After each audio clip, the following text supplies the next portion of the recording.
Hello बच्चों, मैं नेहा सेन फिर से उपस्थित हूँ आपके लिए कक्षा 12 की पाठ्य पुस्तक सृजन का अंतिम काव्य रचना अर्थात उनके पद्य खंड का अंतिम पाठ सुभद्रा कुमारी चौहान जी की कविता मेरा नया बचपन। बच्चों, सुभद्रा कुमारी चौहान छायावादी काव्य की प्रमुख कवियत्री हैं। महादेवी वर्मा इनकी सखी थी। दोनों हॉस्टल में साथ में पढ़ती थी। जो सुभद्रा कुमारी चौहान है ये छायावाद की प्रमुख कवियत्रियों में मानी जाती है और छायावाद के प्रमुख स्तंभ के अतिरिक्त जो मुख्य कवियत्री हैं उनमें इनको गिना जाता है। इनका जन्म सन 1904 में प्रयाग में हुआ था और वहीं पर इनकी आरंभिक शिक्षा हुई थी। ठीक है। साहित्य के प्रति उनकी रुचि बचपन से ही थी। 5 वर्ष की आयु में इन्होंने पहली कविता लिखी थी बच्चों। ठीक है। उन्होंने भारतीय स्वतंत्रता आंदोलन में सक्रिय भागीदारी की तथा कई बार जेल भी गई। वे साहित्य और राजनीति में समान रूप से सफल रही। इनका विवाह जो हुआ था वो भी एक जो आंदोलनकर्ता थे उन्हीं से हुआ था। ठाकुर लक्ष्मण सिंह जी नाम था उनका। तो उनसे जब इनका विवाह हुआ तो जब वो भी एक आंदोलनकारी थे यानी स्वतंत्रता के आंदोलन में भाग लेने वाले थे। और सुभद्रा कुमारी चौहान जो थी ये भी महात्मा गांधी के संदेशों से, महात्मा गांधी के आदर्शों से बहुत ज्यादा प्रेरित थी। उन्हीं के नक्शे कदम पर ये चलती थी। तो कहने का तात्पर्य ये यहाँ पर कि पति और पत्नी दोनों जनों ने मिलकर के आंदोलन में भाग लिया और कई बार जेल की यात्राएं भी इन्हें करनी पड़ी। मूलतः वे कवियत्री थी यानी मुख्य रूप से वो जो रचनाएं लिखती थी वो कविताओं की रचना करती थी। उनकी कविताओं में दो प्रवृत्तियां प्रमुख रूप से होती थी। कौन कौन सी? पहली तो थी राष्ट्रीय भावना और दूसरी थी घरेलू जीवन। यानी कि पहला उनके काव्य की प्रमुख विशेषता क्या थी? एक तो राष्ट्रीय भावना से ओतप्रोत होती थी। जैसे आपने बचपन में कविता पढ़ी होगी बच्चों, खूब लड़ी मर्दानी वो तो झांसी वाली रानी थी, बुंदेले हर बोलो के मुंह, हमने सुनी कहानी थी। तो उनकी कविताओं के अंदर बहुत ज्यादा ओज गुण मिलता है बच्चों। ठीक है। और घरेलू जीवन की विशेषताएं, जैसे आप आज पढ़ोगे मेरा नया बचपन, तो इसमें पूरा का पूरा घरेलू जीवन कैसा होता है वो आपको बताया जाएगा।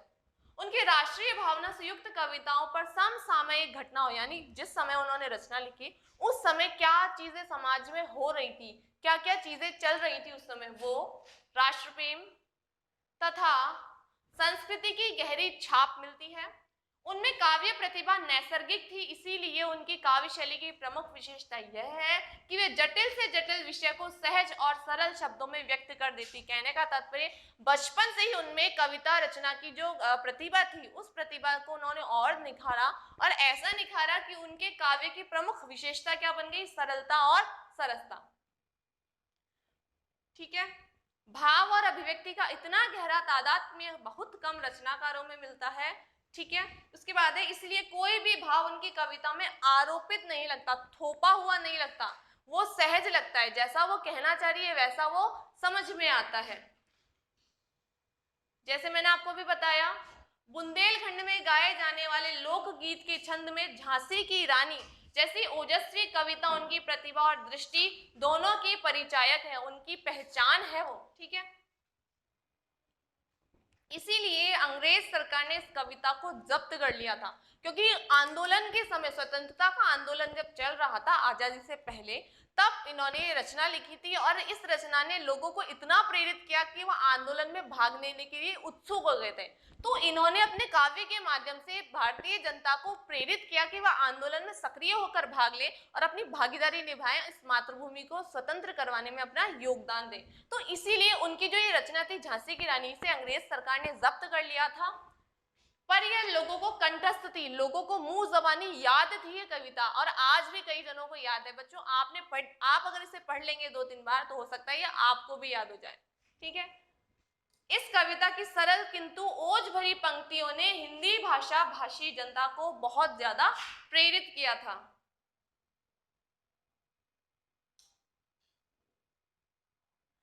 सुभद्रा कुमारी चौहान ने कहानी और निबंध विधाओं में भी लेखनी चलाई थी। बिखरे मोती तथा उन्मादिनी उनकी कहानियों के संकलन है। उनकी कहानियों में उदात्त आदर्शवाद को अभिव्यक्ति मिली है। सुभद्रा कुमारी चौहान को उनकी कहानियों पर 2 बार सैम्स सरिया पुरस्कार अर्थात हिंदी साहित्य सम्मेलन की ओर से जो पुरस्कार दिया जाता है उसका नाम है सैम्स सरिया पुरस्कार, वो दिया गया था।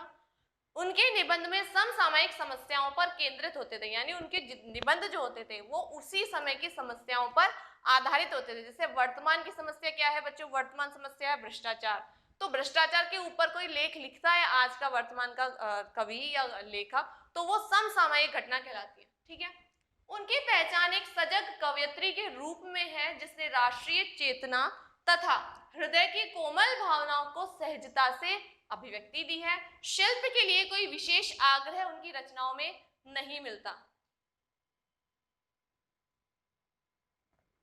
मेरा नया बचपन आपके पाठ्यक्रम में जो कविता है, उस कविता में जीवन की बाल्यावस्था को जिस सादगी और भाव प्रवणता के साथ इन्होंने ढाला है, उनकी विशिष्ट उपलब्धि है। बचपन को लेकर लिखी ये कविता अपनी तरह की दुर्लभ कविता है, शायद ही आपको कहीं और मिले। बचपन जीवन का सबसे सुंदर समय होता है, सब जानते हैं, जहां किसी प्रकार का तनाव नहीं होता। अपनी बेटी के साथ लेखिका का खोया हुआ बचपन वापस लौट आता है। बच्चों, ये जो कविता है, इस कविता के अंदर कवयित्री अपने खोए हुए बचपन को याद कर रही है, और अब जो वो यौवनावस्था में आ गई है, तो यौवनावस्था की जो समस्याएं हैं, उन समस्याओं का समाधान वो ये चाहती है, समस्याओं को छुटकारा पाना चाहती है उनसे, और वो ये सोचती है कि काश मेरा वो बचपन वापस लौट आए। तो जब उसकी बेटी होती है, तो वो बेटी में अपना बचपन देखती है और उसके साथ खाती है, खेलती है, उसके साथ खूब मस्ती करती है। वो अपनी बेटी के साथ में खुद बच्ची बनकर के खेलने लग जाती है। इस प्रकार वो अपना बचपन प्राप्त कर लेती है।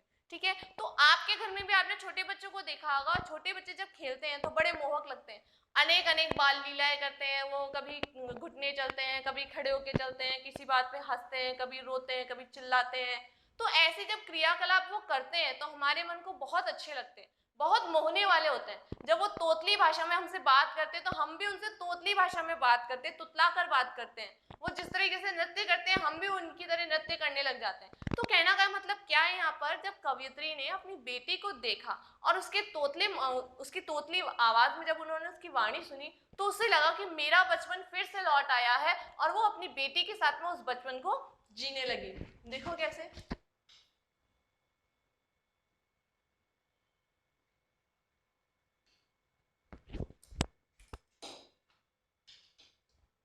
देखो पढ़ते हैं, मेरा नया बचपन। बार बार आती है मुझको मधुर याद बचपन तेरी, गया ले गया तू जीवन के सबसे मस्त खुशी मेरी। यहाँ पर कवयित्री अब यौवनावस्था में, और यौवनावस्था में आने पर वह बचपन की यादों को याद करी, क्या करेगी, हे बचपन मुझे तेरी याद बार बार आती है, तू क्या गया, तू मेरे जीवन की सारी मस्ती सारी खुशियों को अपने साथ ले गया। चिंता रहित खेलना खाना वह फिर ना निर्भय स्वच्छंद, कैसे भूला जा सकता है बचपन का अतुलित आनंद। कि बचपन के अंदर किसी प्रकार की कोई चिंता नहीं रहती है, कोई मतलब किसी प्रकार का तनाव बच्चों में नहीं रहता है, वो खाते पीते मस्त रहते हैं। तो वो यहाँ पे कवित्री ने यही बताया है कि बचपन में किसी प्रकार की चिंता नहीं रहती है, आराम से बच्चे खेलते हैं, खाते हैं, बिना किसी की बिना मतलब उनमें किसी प्रकार की पाबंदी नहीं होती है। वो जहां जाना होता है उनको वहां जाते हैं, जिस घर में जाना होता है वहां जाकर के खेलते हैं, जिसके पास जाके खेलना होता है उसके पास जाके खेलते हैं। तो किसी भी प्रकार की उनपे बंदिश नहीं होती है, उन पर किसी भी प्रकार का बंधन नहीं होता है। वो स्वतंत्र होते हैं, खेलने के लिए, खाने के लिए, सोने के लिए, हर चीज के लिए वो स्वतंत्र होते हैं। ऊंच नीच का ज्ञान नहीं था, छुआछूत किसने जानी, बनी हुई थी वहां झोपड़ी और चीथड़ों में रानी। अब यहाँ पर बच्चे जो होते हैं, ना तो वो जात पात को जानते हैं, ना वो किसी धर्म को जानते हैं, ना वो अमीर को जानते हैं, ना वो गरीब को जानते हैं बच्चों। ठीक है, तो इस अवस्था में किसी ऊंच नीच का ज्ञान नहीं होता है। ठीक है, सरल स्वभाव के बच्चे जो होते हैं उनमें किसी प्रकार की छुआछूत नहीं होती है, आराम से एक साथ खेलेंगे, टोली में होकर के खेलेंगे, समूह में होकर के खेलेंगे। तो वही कवियत्री ने यहाँ भी बताया है। वहां पर बच्चे जो होते हैं वो छोटे छोटी झोपड़ियां बना करके खेलते हैं, जैसे बचपन में आप लोग भी खेलते होंगे, घर घर खेलते थे। मैं भी मेरे बचपन में घर घर खेलती थी अपने भाई बहनों के साथ में। तो यहाँ पर कवियत्री जो है वो भी ये बता रही है कि बनी हुई थी वहां झोपड़ी, कि बचपन की यादों को वो याद कर रही है।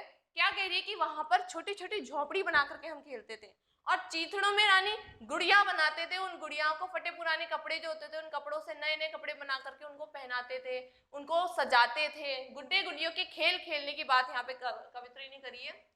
फिर है कि ये दूध के कुल्ले मैंने चूस अंगूठा सुधा पिया, किलकारी किल्लोल मचाकर सूना घर आबाद किया। अब कवियत्री यहाँ बता रही है कि मैंने बचपन में बहुत ज्यादा दूध पिया, धाप करके दूध पिया, इतना दूध पिया कि मैंने दूध के कुल्ले किए। कुल्ले करना मतलब उसको संतृप्त हो जाना, एक तरीके से आपको कहते हैं किसी चीज की कमी नहीं होना। तो कुल्ले करने का मतलब ये होता है किसी चीज की कमी नहीं होना। तो यहाँ पर कवियत्री ये कह रही है कि मैंने दूध के कुल्ले करे थे अपने बचपन की अवस्था में। अपने बचपन में मैंने इतना दूध पिया था, इतना दूध पिया था कि शायद किसी ने पिया हो। मैंने जूस अंगूठा सुधा पिया। फिर भी अंगूठा पीने की जो आदत होती है बच्चों के अंदर, उस अंगूठा पीने से सुधा पीने यानी अमृत पान का सा अनुभव होता है। तो कवियत्री यहाँ ये बता रही है कि दूध पीने का जो आनंद मुझे प्राप्त हुआ, उस आनंद के अतिरिक्त अंगूठा पीने से जो अमृत पान का अनुभव होता था वो भी मैंने लिया है। किलकारी किल्लोल मचाकर सूना घर आबाद किया, कि किलकारियां जब बच्चे मारते हैं, खेलते खेलते जोर जोर से चिल्लाते हैं, खेलते हैं, खाते हैं, पीते, खूब जोर जोर से चिल्ला चिल्ला करके घर में सारे घर में मतलब सारे घर में रौनक जो होती है वो बच्चों की उन किलकारियों से होती है। बच्चों अगर 2 दिन बच्चे कहीं घर छोड़ के चले जाते हैं ना, नानी के या दादा के या किसी और के घर चले जाते हैं, तो वो घर सूना लगता है। क्यों सूना लगता है? क्योंकि वो घर आबाद किससे होता है? उनकी किलकारियों से, उनके किल्लोलों से होता है। तो यहाँ पर कवियत्री ने भी सूने घर को आबाद किया था अपनी किलकारियों से, अपनी किल्लोलों से, ठीक है, अपनी आवाज से। रोना और मचल जाना भी क्या आनंद दिलाते थे, बड़े बड़े मोती से आंसू जयमाला पहनाते थे। और बच्चे अगर किसी बात के लिए जिद करते हैं ना, तो उनकी जिद पूरी ही होनी चाहिए। उस जिद को पूरी करने के लिए वो रोते हैं, मचलते हैं, जिद करते हैं, जमीन पे लेट जाएंगे, खाना नहीं खाएंगे, बात नहीं करेंगे, इकट्ठा हो जाएंगे। तो वो सब चीज यहाँ पर कवियत्री के साथ हो रही है। वो कह रही है कि मुझे अगर किसी चीज की आवश्यकता होती थी, मैं उसके लिए जिद करती थी। और जिद कैसी करती थी? मैं रोती थी, उस चीज के लिए मचल जाती थी, ठीक है, और बड़े बड़े आंखों में से बड़े बड़े मोती के से आंसू में निकालती थी। वो आंसू देख करके घर वाले पिघल जाते थे, और वो आंसू मेरे लिए जयमाला के समान होते थे। मतलब मुझे विजय प्राप्त होती थी और मेरी जिद पूरी होती थी। बड़े बड़े मोती से आंसू जयमाला पहनाते थे। वो आंसू किसका कार्य करते थे? जयमाला का। बड़ों का दिल पिघलाने का काम करते थे वो आंसू, और उसकी जिद पूरी हो जाती थी। मैं रोई, माँ काम छोड़कर आई, मुझको उठा लिया, झाड़ पहुंचकर चूम चूम कर गीले गालों को सुखा दिया। जब कवियत्री रोती थी बचपन में, तो उनकी माँ सारा काम छोड़ करके भाग के आती थी, उनको गोदी में उठाती थी, उनको पुचकारती थी, चूमती थी, उनको अपने पल्ले से पोंछती थी उनके मुख को। तो उनके सारे आंसू कैसे झाड़ पहुंचकर चूम चूम कर उनकी गालों पे जो आंसू आते थे नीचे, उन आंसुओं को अपने पल्ले से, अपनी चुम्मियों से वो पूरी साफ कर देती। इतना लाड़ प्यार से रखा था कवियत्री को उनकी माँ ने। दादा ने चंदा दिखलाया, नैन नीर युत दमक उठे, धुली हुई मुस्कान देखकर सबके चेहरे चमक उठे। दादाजी बचपन में चंदा मामा दिखलाया करते थे। आज भी बच्चे जब रात को रोते हैं, सोते नहीं, तो हम ये कहते हैं बच्चों देखो चंदा मामा। तो ऐसे ही कवियत्री के जो दादा हैं, उन्होंने भी उनको गोदी में लेकर के चंदा मामा दिखलाए, और चंदा मामा को देख करके नैन नीर युत दमक उठे, उनके आंसुओं से भरे हुए जो नैन होते हैं, आंख है, वो चमक उठते थे। धुली हुई मुस्कान देखकर सबके चेहरे चमक उठे, और कवियत्री के आंखों में आंसू जो भरे हुए थे, उनमें चमक देख करके जो परिवार के लोग हैं वो सब खिल उठते हैं। जब कवियत्री के फेस पे, कवियत्री के मुख पे हंसी आती है, मुस्कान आती है, तो उनके परिवार वाले भी उनकी मुस्कान को देख करके खुश हो जाते हैं। वह सुख का साम्राज्य छोड़कर मैं मतवाली बड़ी हुई, लुटी हुई कुछ ठगी हुई सी दौड़ द्वार पर खड़ी हुई। अब बाल्यावस्था खत्म हो गई है कवियत्री की, यौवनावस्था आ गई है। वो जैसे जवान हुई, उनमें जवानी आई, तो उनका सुख का सारा साम्राज्य छूट गया। वो स्वच्छंद खेलना, खाना, फिरना, माँ का सारा काम छोड़ करके उनके आंसू पोंछने के लिए आना, दादाजी का चंदा दिखलाना, उनके आंसू जो विजयमाला का काम करते थे, जयमाला का काम करते थे, वो सारे के सारे जो अनुभव थे वो समाप्त हो गए। अब कवियत्री बड़ी हुई है, और जब वो बड़ी हुई है तो उनकी जो सुख थे, उन्हें ऐसा लगता था उनके सारे सुख लुट गए हैं, और वो सारे सुख लुट जाने से, समाप्त हो जाने से उनको ठगा हुआ सा प्रतीत होता है। दौड़ द्वार पर खड़ी हुई, वो जो यौवनावस्था के नए अनुभव होते हैं उनको प्राप्त करने के लिए द्वार पर खड़ी है, अर्थात वो अपनी जो अनुभव है, बचपन के जो अनुभव है, उनसे यौवनावस्था के अनुभव प्राप्त करने के लिए द्वार पर खड़ी है। लाज भरी आंखें थी मेरी, मन में उमंग रंगीली थी, तान रसीली थी कानों में, मैं चंचल छैल छबीली थी। अब जहां बचपन में स्वच्छंदता थी, निर्भयता थी, खाने पीने की बिल्कुल स्वतंत्रता थी, किसी चीज की रोक टोक नहीं थी, अब उन आंखों में क्या आ गई है? लज्जा आ गई है। यौवनावस्था में वो आई है तो उनकी आंखों में शर्म आ गई है, मन में उमंग रंगीली थी। और यौवनावस्था के जो परिवर्तन होते हैं, जो नए नए अनुभव होते हैं, उन अनुभवों से उनके मन में क्या थी? उमंग थी, यानी उनको अच्छी फीलिंग्स आ रही थी अंदर से। तान रसीली थी कानों में, उनको जो मधुर अनुभव होते हैं, मधुर स्मृतियां जो होती हैं यौवनावस्था से लेकर के, वो उनके कानों में गूंज रही थी। मैं चंचल छैल छबीली थी। और जो कवियत्री है वो यौवनावस्था में बहुत ही सुंदर लगती है, एक सुंदर युवती का रूप उन्होंने धारण कर लिया है। दिल में एक चुभन सी थी, यह दुनिया अलबेली थी, मन में एक पहेली थी, मैं सबके बीच अकेली थी। बच्चों, बाल्यावस्था के बाद जब किशोरावस्था आती है, तो किशोरावस्था में बालक या बालिका परिवार में होते हुए भी अकेला होता है। वो अपनी फीलिंग्स को शेयर करने में शर्माता है, वो अपने अनुभवों को अपने माता पिता के साथ या अपने घर में बांटने से कतराता है। तो वो उसको अपनी मित्र मंडली में शेयर कर लेगा, अपने ग्रुप में, अपने समूह में, अपने फ्रेंड्स के साथ में उसको शेयर करेगा, उनके साथ में अपने अनुभवों को बांटेगा, लेकिन घर में, परिवार में वो सकुचाता है अपनी बातों को कहने से। तो वही स्थिति यहाँ पर कवियत्री के साथ हो रही है। उसके मन में भी एक चुभन सी है। यह दुनिया, उसके लिए जो दुनिया है, यानी ये जो संसार है, उसके लिए अलबेला था, नया था। उसके मन में एक पहेली थी यौवनावस्था को लेकर के, कि उसमें जो जो परिवर्तन होते हैं, शारीरिक, मानसिक, सामाजिक जो परिवर्तन होते हैं, ना तो बच्चे को बड़ा माना जाता है, ना ही बच्चे को छोटा माना जाता है। तो वो है किस अवस्था में? तो ऐसी सिचुएशन में, ऐसी परिस्थिति में कवियत्री के मन में पहेली है। मैं सबके बीच अकेली थी, वो सबके साथ होते हुए भी बिल्कुल अकेली महसूस कर रही थी।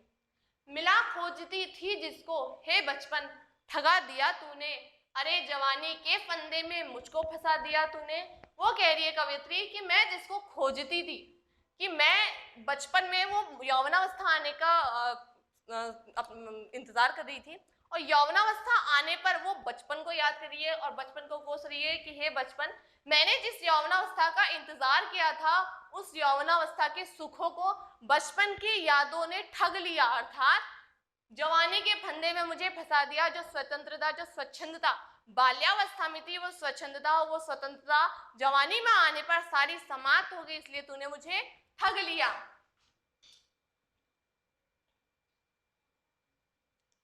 माना मैंने युवा काल का जीवन खूब निराला है, आकांक्षा पुरुषार्थ ज्ञान का उदय मोहने वाला है।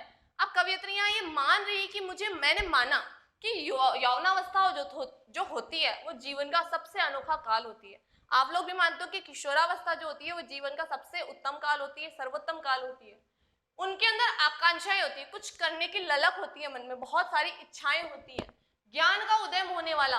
किशोरावस्था में ही बच्चा ज्यादा से ज्यादा ज्ञान एकत्रित करने की कोशिश करता है। तो यहाँ पर कवियत्री यही बता रही है कि जो किशोरावस्था थी, यौवनावस्था थी, उसके अंदर जो था, क्या था? कुछ करने की ललक थी मेरे मन में, माना बहुत सारे ज्ञान का भंडार मिलता है इसके अंदर, किंतु यह झंझट है बारी, युद्ध क्षेत्र संसार बना, चिंता के चक्कर में पड़कर जीवन भी है बार बना। लेकिन ये जो सारी की सारी ये जो चीजें होने वाली है ना यौवनावस्था में, ये सारी की सारी झंझट है, यानी बहुत बड़ी परिस्थिति का सामना करने के लिए कठिनाइयां, समस्याओं का बहुत बड़ा पिटारा है।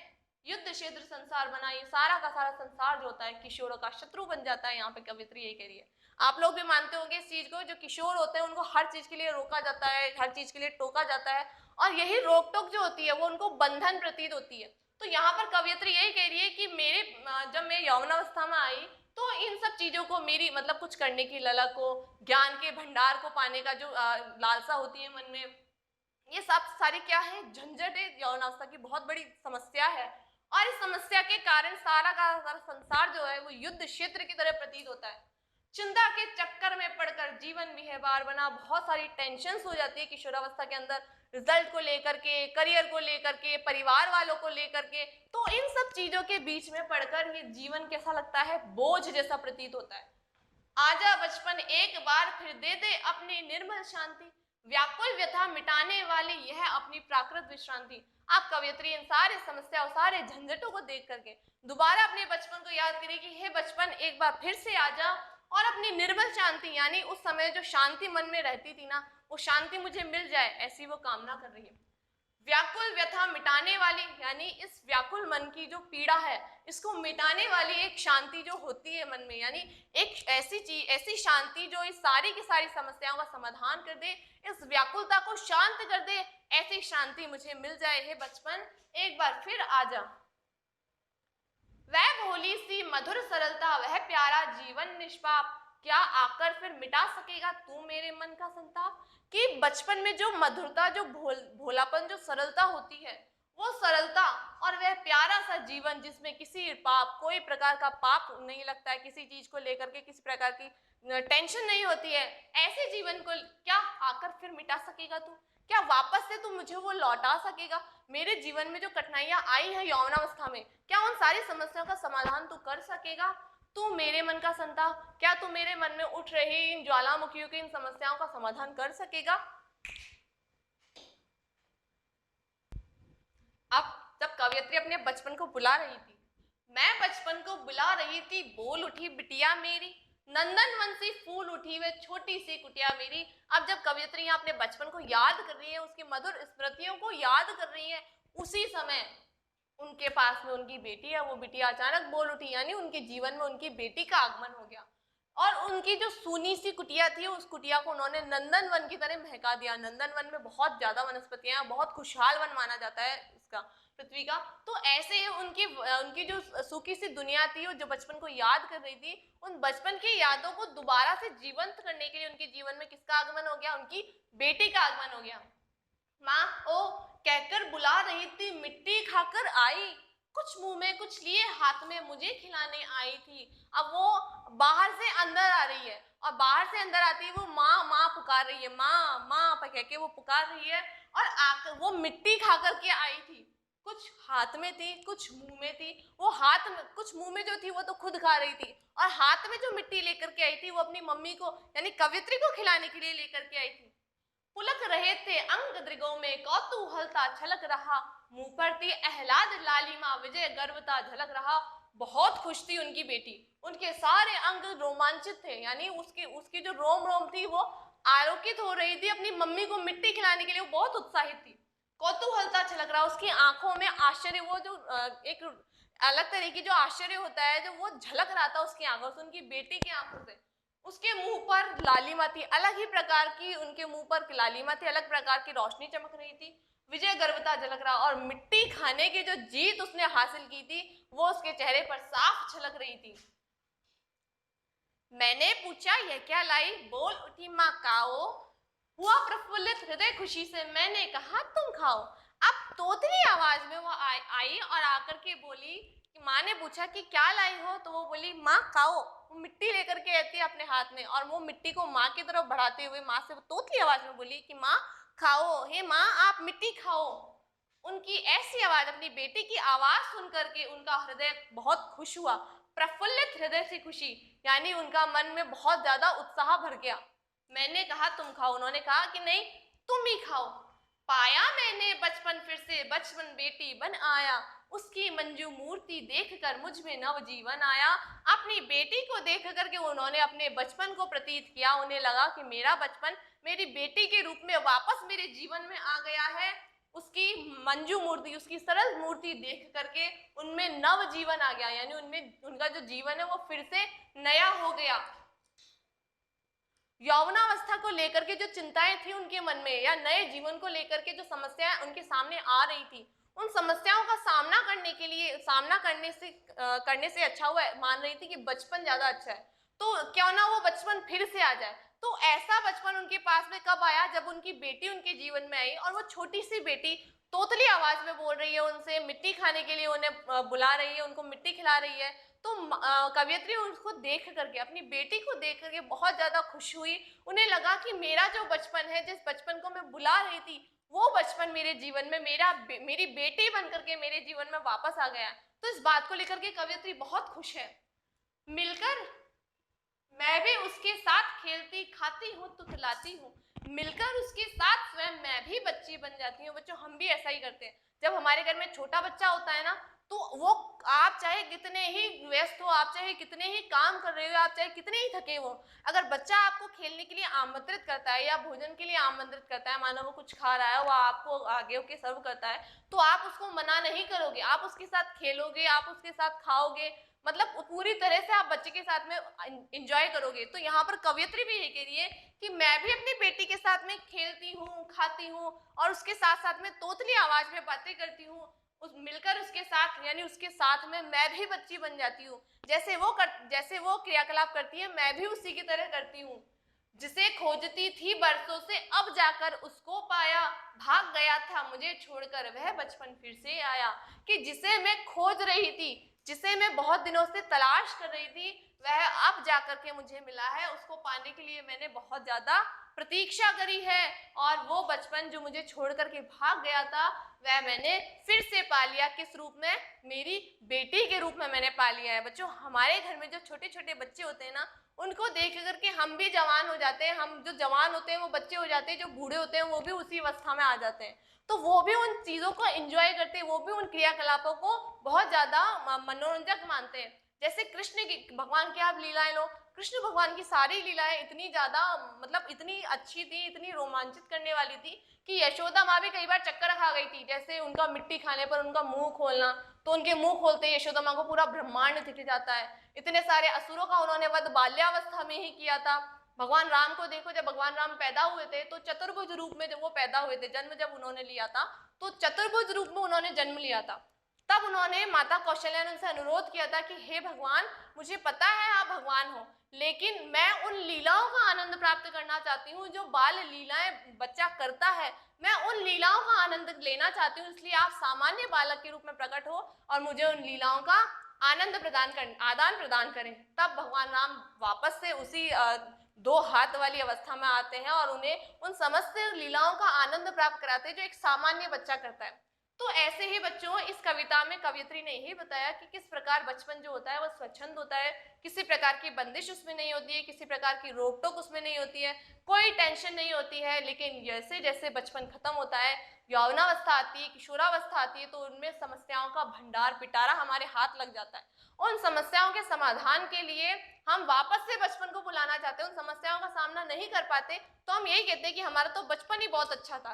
तो ऐसा यहाँ पे कवित्री कह रही है, और ऐसा करने पर जब उसके जीवन में उसकी बेटी का आगमन होता है तो वो उस बचपन को फिर से जीने लगती है, उस बचपन की मधुर स्मृतियों का वो फिर से पान करने लगती है, फिर से रस लेती है उन मधुर स्मृतियों का। तो ये थी हमारी सुभद्रा कुमारी चौहान जी की मेरा जीवन, और अब आपसे फिर मिलेंगे नेक्स्ट वीडियो में। तब तक के लिए धन्यवाद।